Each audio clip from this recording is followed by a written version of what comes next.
Hi, I'm Rosalind, and welcome back to Sex, Lies, and HR.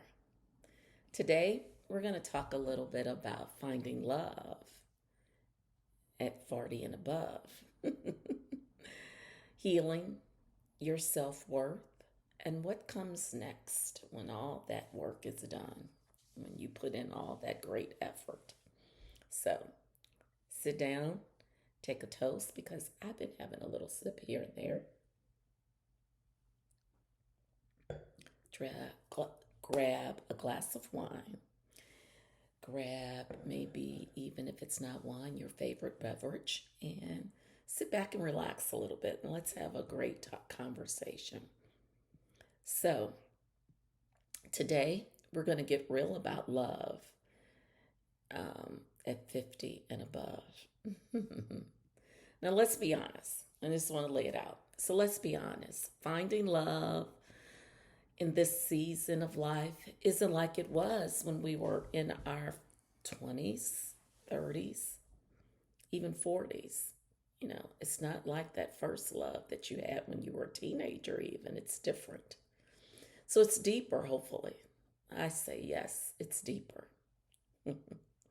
It's deeper. It's sometimes scarier, at least for me. But if you put in the effort, it should be intentional.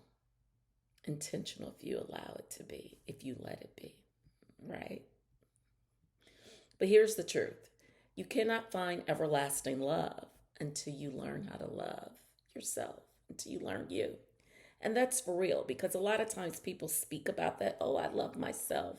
And they think of it as going to get massages, and it's so much deeper than that. And I do want to talk about that today, and we can expound upon it in another video. But let's start this conversation going on this one. So, I want to get behind the affirmations, and I think affirmations are the best.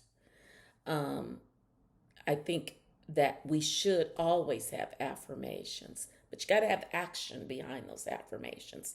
Because, yes, I do tell myself, you're great, you're valuable, you're smart, and you're intelligent, you deserve love. I'm going to keep doing that in addition to first praying.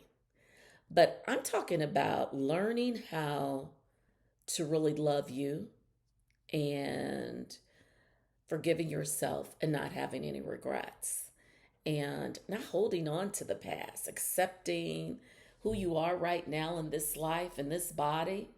Yay, this body. Releasing any shame that maybe you had in the past. Maybe there was something you felt like, I did this and I shouldn't have done this. I behaved in this way. Yes, maybe you should write those down and realize you're not that person anymore. You're someone else. Okay. So think about that. I want you to know what it's like. I know what it's like to start over after a divorce. And even if you haven't been divorced, maybe you uh, lost a spouse and you're starting over through death. Maybe you were in a long term relationship and it wasn't marriage and you're no longer together and it ended. Or maybe it was a rekindled love, or it was a short relationship that you thought could potentially, um, could potentially grow into something else. We carry the weight of when things don't work, and we wonder if it could have, and if something was wrong, and what did I do? All those ifs and buts. We need to learn how to cast those aside. And we often wonder if something beautiful could ever happen for us again. So I've had those times, lonely nights even, but really quiet time, reflective time, where I question things about my life. And I think that's okay to do, but don't stay in it too long. And so I say, hear me when I say this. You're not broken. I'm not broken. No. Um, I am becoming. Yeah, I'm becoming. You're becoming. You're becoming, you're better than you were yesterday. I am better than I was yesterday. And I'm becoming the woman God designed me to be, right? You can replace it with your words. But I'll say, before anyone else can see your value that you have, that you value yourself, you have to see it. You have to see the value in you. Before anyone else can see your value, you're going to have to see it. You're going to have to know your value. You have to believe that love is not something far away, never going to happen, or that love was is behind you. You're going to have to believe that love is in the mirror looking at you, that love surrounds you, that love is around the corner, that love is coming and it's waiting for you. Yeah. That joy and that companionship and passion and desire can still be yours, but it starts with healing, and that healing comes from the heart, where you get your brain and your heart together and let them know that, they can be in one, and you have control, and you can set the stage for having the life you want. And I'll tell you, healing really is doing the work. People talk about, oh, I'm healing, I'm on a healing journey. Well, be really specific about what that looks like. What does it look like to heal? What does it look like to not have any regrets? That means you have to own those situations, your behavior, and then you have to say, I've corrected that, and here's why I've corrected it. There may be some time you might need a counselor, a therapist. And if you want to start dating, maybe you need a dating coach. I can tell you one. I can give you a reference for one. Um, Healing is setting boundaries. It's okay to have boundaries. You may desire a relationship, but that doesn't mean you give up yourself for that. Doesn't mean you say, well, I want this so badly, so forget about how I feel. You have boundaries. You can say, um, you know, I'm really having a great time, but I don't want to do this. I really enjoy your company, but I don't want to do that right now. So it's having boundaries. Healing is rediscovering your desires without apology. And that's true. What you desire, write it down, put it into action. And you can have those desires without apology. And guess what happens when you do that? You stop chasing love. You do, because you found yourself. You did. You found you. And then you attract it. And it took me a long time to get that. I kind of have it, I feel like now. That's really why I want to share it with everybody. You know, just why I really want to share it and talk about it with people who are like me, who are on a similar journey.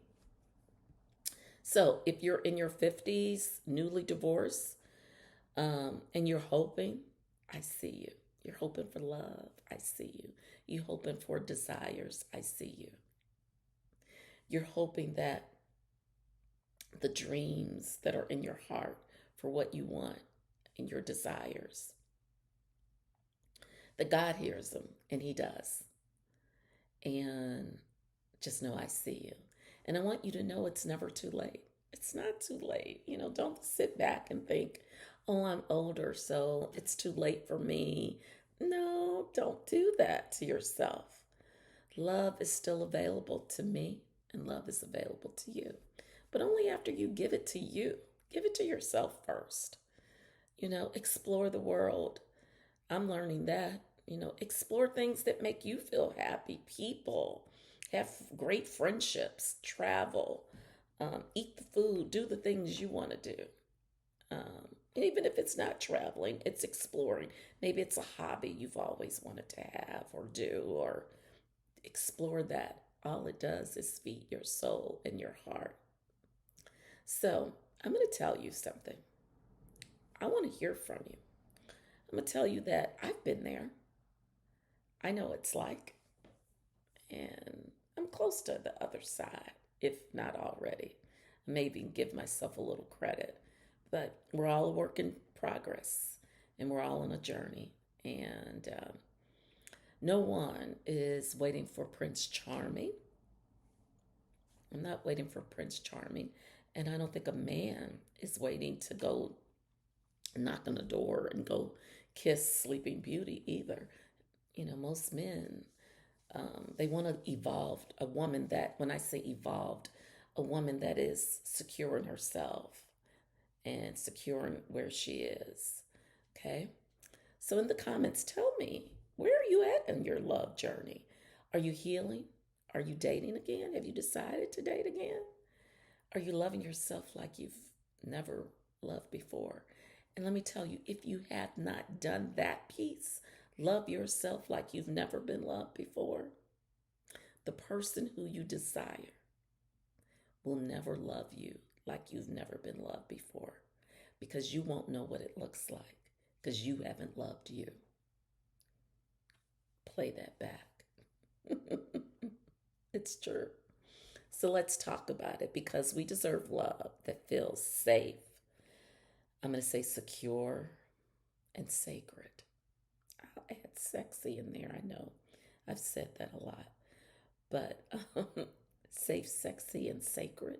Safe, secure, and sacred. And then a dash of sexy. That's it. And these topics are just the tip of the iceberg, because I want to get everybody who watches the video some time to think and to comment, and so that we can just have some lively conversation. And at some point, maybe we can do a live together if somebody wants to talk about it. Um, but next time, we'll get into what dating really looks like in this season. I'll say the good and sometimes not so good, and sometimes the hilarious things that happen, and sometimes the hilarious things are me. It's not always the other person. Um, okay. So I look forward to all of this. I'm very excited, to hear from people. I'm very excited to talk about this topic as well. So, again, welcome to Sex, Lies, and HR, where we have real and unfiltered conversations. Don't forget to subscribe, share, and most importantly, protect your peace and your heart. But you can give your heart to someone as long as you feel safe doing so, and it's sacred. Okay? Again, don't forget to subscribe, like, and comment, and I'll see you next time.